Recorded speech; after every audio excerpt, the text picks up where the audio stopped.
আৰু এটা কথা ৰৈ ৰৈ বিনালে তেওঁতো বহুত সপোন আছিলে আৰু তুমি যে তেওঁৰ লগত অভিনয় কৰিবলৈ পালে কিমান ডাঙৰ কথা প্ৰথমতে তুমি এটা গানত কৰিছা ন তেওঁৰ লগত মই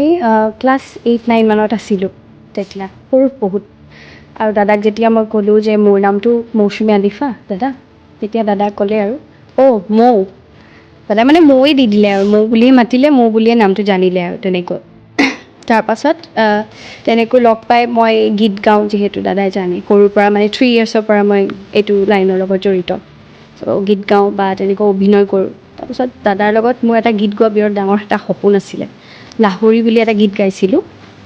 তাৰপিছত দাদাই যেতিয়া লাহৰী বুলি গীতটো দেখিলে শুনিলে তেতিয়া দাদাই নিজে ক'লে যে তই ভাল গীত গাৱ আৰু ভাল অভিনয়ো কৰ তই মোৰ লগত এটা গানত থাকিব লাগিব কিন্তু দেই